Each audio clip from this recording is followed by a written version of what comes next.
StudyIQ IAS, अब तैयारी हुई affordable. Hello, Namaskar, Namaskara, Namaskaram, Namaskar. My name is Pooja Devedi. Welcome to my class, The Daily Current Affairs. This class is going to be a boon for those students who are going to prepare or are preparing for UPSC 2024, even 2025 and beyond, because it is important to be very clear about what Prelims wants. Mains has a structured syllabus, Prelims doesn't. Prelims nowadays is becoming more unreliable day by day, year by year. But if we know how prelims questions are drafted, we can definitely look out for those kind of knowledge and concepts that are needed to qualify prelims. So here I am to help you develop that skill only. Before I begin, I would like to ask you to pay full attention to this class. Do not make any sort of notes because I provide the notes on my Telegram channel that is by the name of Pooja Devedi UPSC. If you're interested in writing answers, that means developing skills for answer writing, I also conduct answer writing sessions here. Other than this, if you're interested in talking about UPSC strategy making or any doubts if you have, you can talk to me directly on my Instagram as well. Moving on. These are the many things that we have to cover today. Let's go through them step by step. Before that, I would like to inform you that from 11th of August, we are launching our morning batches. These batches will be the P2I batches. That means they will prepare you not for only prelims and mains, but also the interviews. We will deliver the study material at your doorstep. Other than that, you will get prelims test series, mains test series, answer writing practice sessions, current affairs modules on a daily basis so that you do not fall behind, and a very important mains residential program for those students who are going to qualify prelims 2024. You will be called to the StudyIQ campus for 4 months rigorous preparation for the mains examination. Now, if you want all this, it is just available at rupees 70,000 for English and Hindi students. But if you use the code PDLive, you will get it at 29,999. Please use this code. Let's move ahead and talk about the various aspects of today's class. Last time I asked you a question and many of you have answered it correctly. Let's solve it together. I will take the names of those who have answered it correctly at the last. So consider the following states: Himachal Pradesh, Telangana, Madhya Pradesh, Karnataka. How many of the above mentioned states have a fifth schedule area? See, in the sixth schedule, we have specific provisions for Assam, Meghalaya, Tripura and Mizoram. But in the fifth schedule, we have the specific provision for 10 states of India, such as Himachal Pradesh, Telangana, Madhya Pradesh. But Karnataka is not amongst them. These are certain states where the fifth schedule areas either partially or fully are available. So 1, 2 and 3 is going to be the correct answer. 3 only will be the correct answer. Why have I asked you this question earlier? Because recently the Department of Panchayati Raj under the Jharkhand government recently published the draft rules, and it is open for consultation to be provided for the tribal areas of Jharkhand under the Panchayats Extension to Scheduled Areas of 1996 or PESA. The PESA Act that was enacted in order to ensure that the tribes do not feel threatened, as in if they have to practice their own customs, if they have to practice their own livelihood, they can do so sustainably. And here it was for the people living in the scheduled areas, such as the rights of the tribal communities had to be preserved, helping them govern themselves through their own systems of self-government, because tribes are very different from the rest of the India. The kind of culture they follow, the socio-economic background and the fabric is very different. So a country such as India, which is so diverse, needs to protect such interests. And it also acknowledges their traditional rights over the natural resources. Who is empowered under this? The Gram Sabhas are empowered to play a key role in approving developmental plans. Also, specific other areas are having Gram Sabhas empowerment, such as exercising control over minor forest resources, minor water bodies and minor minerals, managing the local markets, preventing land alienation, as well as regulating intoxicants, among other things. So a prelims question can also be formulated when it comes to the powers of the Gram Sabha with respect to these specific areas. So remember it. The state governments are expected to amend their respective Panchayati Raj Acts in order to impose the PESA. And here only the entire thing rests, as in the Panchayati Raj, which was a landmark movement towards India's decentralization of powers, also was acknowledging the fact that there are tribes as well. which are very different from the rest of the India. So that is why, in order to give respect to the concept of decentralization, the PESA stands. And that is without making any law that would be inconsistent with the mandate of PESA. That means the state governments can have their own amendment with respect to the State Panchayati Raj Act, but it should not be in contrast to the uniformity. Also, Andhra Pradesh, Chhattisgarh, Gujarat, Himachal Pradesh, Jharkhand, Madhya Pradesh, Maharashtra, Odisha, Rajasthan and Telangana are certain states which are in the fifth schedule. These are all in the fifth schedule, but all do not have the rules, the draft rules, because as of yet, out of the 10 PESA states, 8 states only have framed and notified their state PESA rules under the respective Panchayati Raj Acts, and Jharkhand is going to be the next if everything goes well. Andhra Pradesh, Chhattisgarh, Gujarat, Himachal Pradesh, Maharashtra, Madhya Pradesh, Rajasthan and Telangana have done it, but not the rest. With respect to Niger, consider the following statements. It is bordered by 7 countries. The Tropic of Cancer passes through it, and its capital is closer to Algeria than it is to Mali. So we have to understand it from a map perspective. I also conduct the map insights classes so that you are very clear about the map segment. So how many of the statements given above is or are correct? See, recently the government has said that 250 people, specifically Indians we are talking about, the 250 Indians that are living in Niger, they are safe, but many governments such as France, they have evacuated the French nationals from Niger because of the recent coup that has taken place. And the embassy at Niamey, that is the capital of Niger, is constantly in touch with the Indian government to inform about the situation. So let's see about Niger. Let us see how many countries actually border it. This is Niger. Niger is bordered by Nigeria. This is 1. Then Chad is 2. Libya is 3. Algeria is 4th. Mali is 5. Burkina Faso is 6. Benin is 7. There are 7 countries that are bordering the country of Niger. And here is Niamey. Niamey is very far away from Algeria, but it is closer to Mali. So the first statement, let's see, it's correct, and third statement is incorrect. Its capital Niamey is closer to Mali than to Algeria. All right, and the Tropic of Cancer doesn't pass through it. Here is the Tropic of Cancer. I'm trying to draw it for you over here, but it passes just above Niger. It lies to the south of the Tropic of Cancer. So what happens is that the first statement is correct, second is incorrect, third is also incorrect. One only will be the correct answer. Let's move ahead to the next question. Consider the following. It may lead to decentralization. It may go against the collective responsibility of the cabinet. It may violate the principle of parliamentary democracy. See, how many of the above is or are the criticisms of National Capital Territory of Delhi Bill that has been recently passed, and it will amend the last ordinance that was passed in order to give powers to the central government to have a say in the service cadre of Delhi. So this is something that is not sitting well with the constitutional experts as well. Why? Let's know about it. See, first of all, this National Capital Territory of Delhi Bill, it was passed in the Lok Sabha, and it replaces the Delhi Service Ordinance which was passed recently.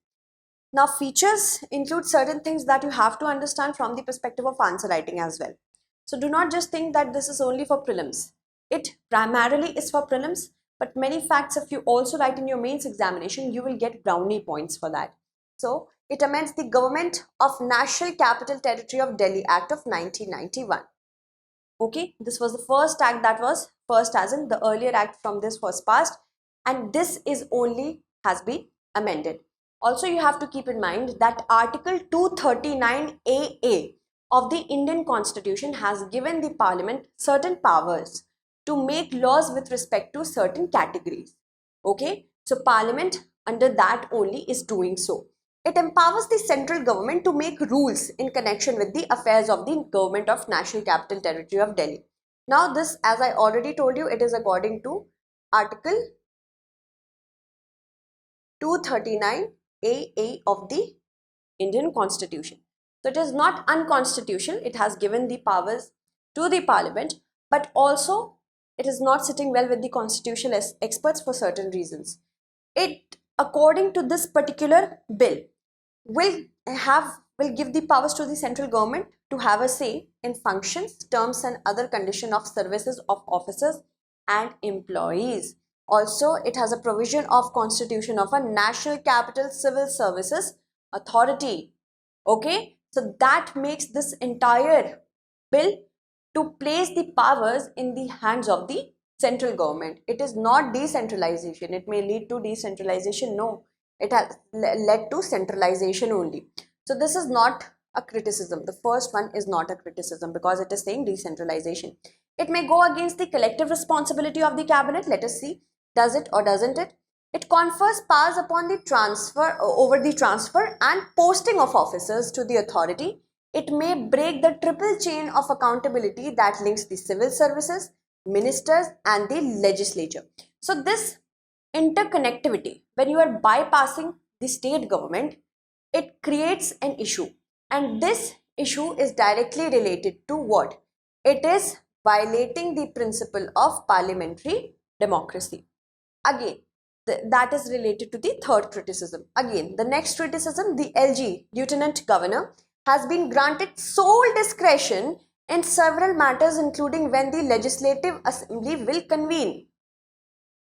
The Council of Ministers of any state legislature is an executive. They are implementing the policies, but they are accountable to the eventually to the state legislature themselves. Like in a parliamentary democracy, it works. And collective responsibility of the Council of Ministers of the Delhi State Legislative Assembly rests with the Legislative Assembly. But here, when the LG comes into the picture, what happens? That connection has been broken. So on this basis only we can say that it violates the, or it may go against the collective responsibility of the cabinet. Okay, moving on. Another criticism is department secretaries will bring certain matters directly to the lieutenant governor and chief minister and the chief secretary without consulting the concerned minister. Now this also breaks the actual convention that has been formulated, and it is not anywhere written that a protocol has to be followed. But if we are following something by convention, by tradition, when that gets broken down, there's the very revered conventions of the entire democratic system starts to fall. So let us see how useful or unuseful this bill proves to be when it will actually be implemented. These were the certain criticisms. I have already told you about this Article 239 AA. It gives special status to Delhi as the union territory with legislative assembly. Okay, because many union territories do not have that. Also, it permits the parliament to make laws on matters which are generally coming under the exclusive purviews of the state, like services. So, the parliament has been permitted according to this particular article. That is why this particular bill does not seem unconstitutional. When it gets implemented, it has definitely threatened the conventions of the constitution. Article 239 AB, it allows the President of India to make regulations for the good governance in Delhi. So remember these two very important articles, remember them, okay? Who among the following found the self-respect movement? Sri Narayan Guru, Dr. B.R. Ambedkar, Thanthai Periyar, Alumuti Govindan Channar. Many of you, if you have read the modern history part very correctly and properly and you have revised it, then you can answer this question very well. This is a very easy question. Sometimes UPSC can throw easy questions as well, just to give solace to students that okay, you are doing very well. But other times what we see, that only 10 questions are like these. The remaining 90 questions are like the questions that we really follow. So the correct answer will be, among these will be option C, Thanthai Periyar, E.V. Ramaswamy Naikar. Okay. And people from the Dalit community recently entered a local temple in Tamil Nadu, and this has been done for the first time in more than half a century. So that takes us to the self-respect movement in Tamil Nadu. Erode Venkatappa Ramaswamy. He was also lovingly known as Periyar or Thanthai Periyar. He was an ardent social reformer and a politician. He was against the Brahminical order, the order which created divisions amongst the society, and schism amongst the society. So he was against that. And he is for that very reason known as the father of Dravidian movement. Also, he was against Brahmanical dominance and gender and caste discrimination that was going on in Tamil Nadu. The self-respect movement was found in order to destroy the contemporary Hindu structure, Hindu social structure, not Hinduism. Please do not get riled up. He was against the structure that was in place which created discrimination, and he wanted to create a new rational society without caste, God and religion. So a very beautiful prelims question can be formulated. What was the self-respect movement about? Statement 1 will be given, destroying the contemporary Hindu social order. And now it's of course not such, if if you look at from that perspective, back then the structure was such that it created stratas. Even Mahatma Gandhi was against stratas, because if you have a strata in your society, unity is impossible, and without unity what will happen? Movements such as the national movement, they couldn't be given proper implementation. So that is why.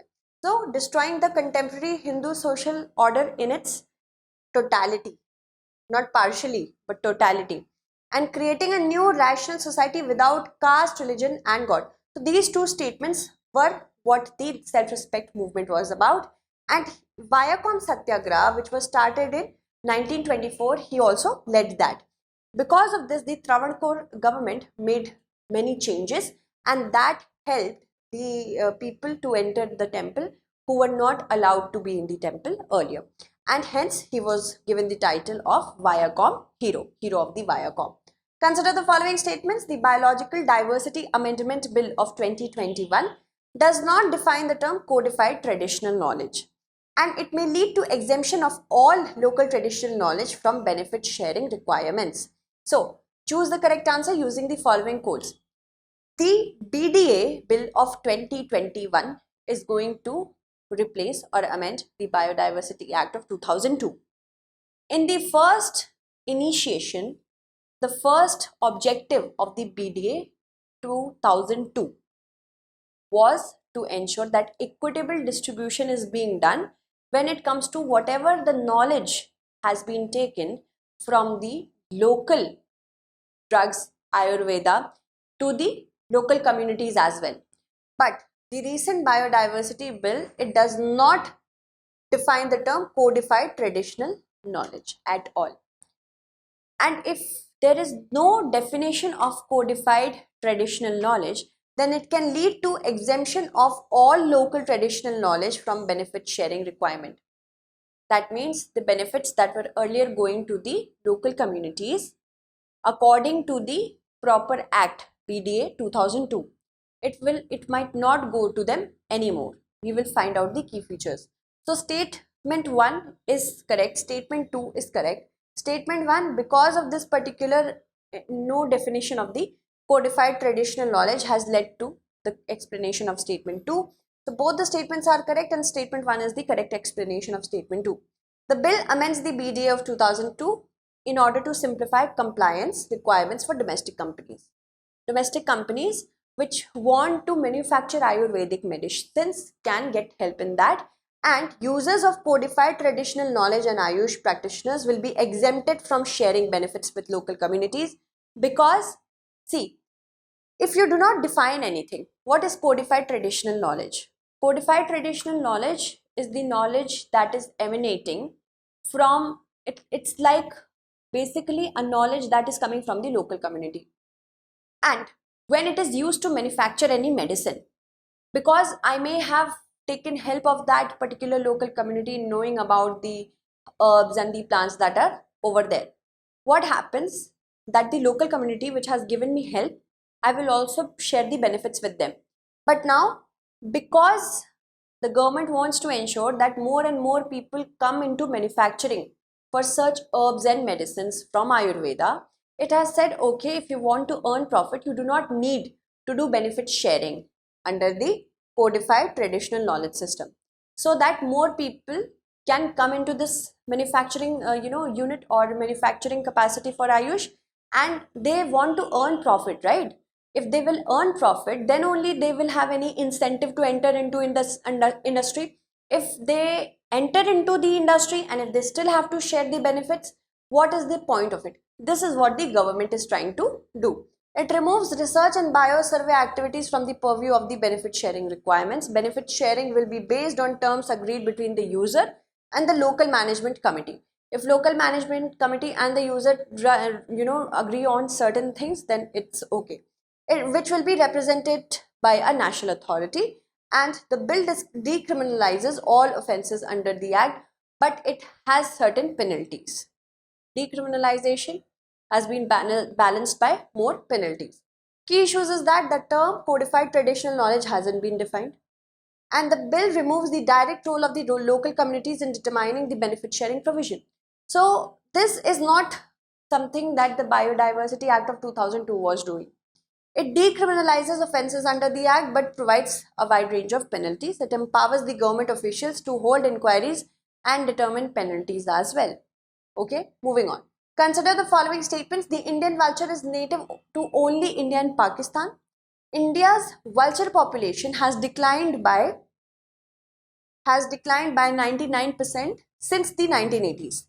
The vulture recovery plan was incorporated into the action plan for vulture conservation in 2006. So how many of the statements given above is or are not correct? Okay.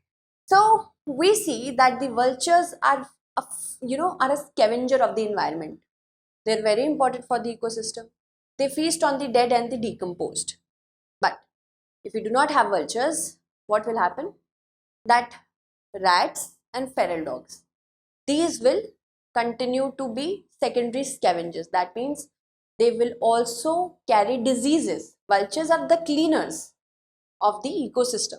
That is why it is important to preserve them. They are also human friendly.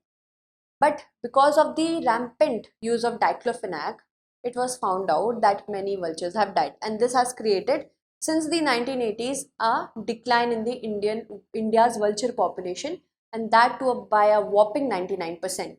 So second statement is definitely correct. The Indian vulture is native to only India and Pakistan. No, it is also found in Nepal. Which one? Indian vulture. This is a resident vulture. We have migratory vultures and resident vultures. 6 are residents, that means they stay in India, and 3 are migratory. Alright. So, Indian vulture is native to Pakistan, India and Nepal. The first statement is incorrect. When it was found out in 2006 that diclofenac is causing this intoxication and eventually death in the vultures, it was banned in 2006. That was used as a wet drug, wet as in for the animals. Veterinary. And veterinary drug such as diclofenac was causing issues among the vultures, because when cows and dogs used to die, their liver still had the presence of such drugs. And when the vultures used to feast upon them, they get poisoned and eventually they die. So that is why diclofenac was banned. So first is incorrect. Second is correct. Third, when diclofenac was banned, the vulture recovery plan was also incorporated into the action plan for vulture conservation in the year 2006. Okay. So first incorrect, second correct, third correct. Not correct, one only. Okay, because 2 are correct. Now, experts who have worked on vultures have welcomed the center's decision to ban ketoprofen and acylofenac. Both, not both, but 3-pronged approach. Manufacture, sale and distribution, all 3 are banned. And this is reminiscent of the diclofenac that was banned in 2006. The decrease in vulture population may result in an increase in population of rats and feral dogs, who in turn will spread diseases. Since the 1990s, the population and the size of gyps vulture in India and Nepal alone was estimated to be about 40 million. The number has declined to below 1 lakh at present, an astonishing drop of nearly 99.9% in just 2 decades. Many conservationists are also saying that government, please, like you started Project Tiger and it has been a success. Use a similar project for the conservation of vultures as well.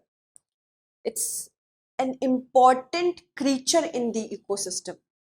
People do not know that. People always try to vilify scavengers. Okay, so it's a human friendly bird, very important for the cleanliness of the ecosystem. And Indian vulture is another very important part of it. See, every year, first Saturday of September, to raise awareness about the importance of vulture, is celebrated as the International Vulture Awareness Day.